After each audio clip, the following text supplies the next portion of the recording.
The preacher said, don't despair. The disease of death is not rare, and you will leave here without losing a hair. Just open your mouth and let in the air. It is even okay if you shed a tear, for that would not be rare. He made me feel very swell by his magical spell, and I stopped dwelling on my fear, for I trusted all would be well. I tell you, beware of such an affair where you say a prayer and it's promised you'll be an heir, and that your soul will be spared. It makes you feel sure that you will endure, but he forgets to tell that you will not yell till you'll be burning in hell. This man may now be preaching, but soon he'll be screeching. Just ask the Apostle Paul, for he will not be able to recall when a church was like a mall, where buildings stood tall and dresses were small, and no one responded to the gospel call. To say all you have to do is utter a sentence is the most shameful scam, and be sure it will have you damned. The sinner's prayer might have a good impression, but is full of demonic possession, and only leads to eternal transgression, for it is a false profession. For the Bible's sake, the sinner's prayer is fake. It's time to wake, for on Judgment Day you'll begin to say, I asked you in my heart, and he will say, depart.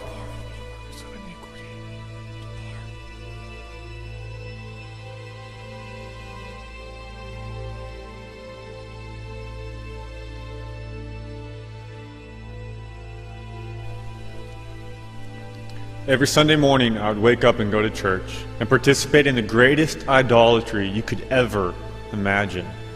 The place might have been called a church, had a pastor, and even called the creator of the universe God, and even read straight out of the Bible.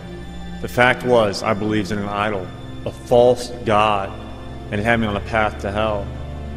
I believed in a God that allowed me to live in bondage to my sins and still believed that He'd let me into heaven.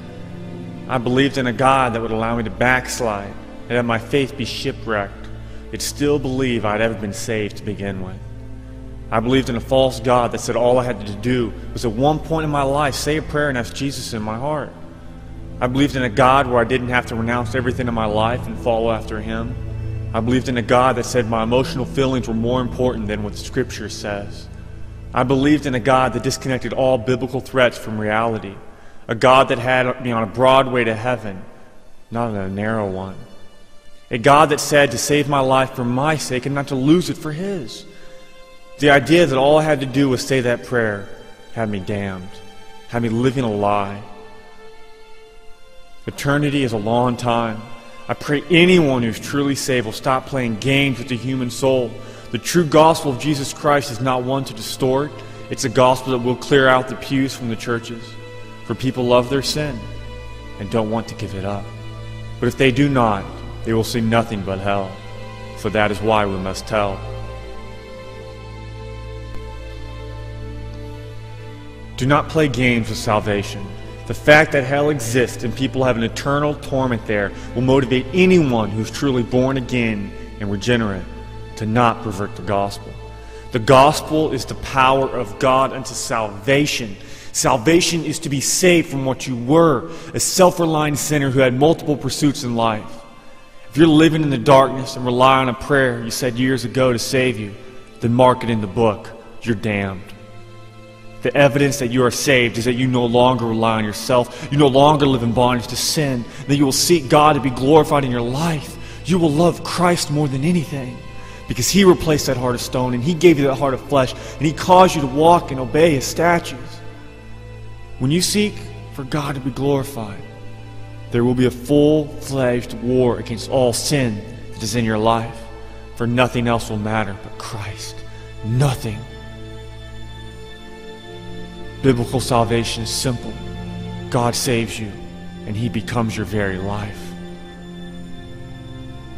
Millions are on the way to hell, yet believe they are not because the sinner's prayer.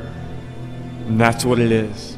The prayer a sinner says to deceive himself into believing he is truly regenerate and born again by the supernatural power of God. It is by false power of a preacher who learned his doctrine from a verse taken out of context. Don't be deceived. Examine your lives and test yourselves. Don't be deceived.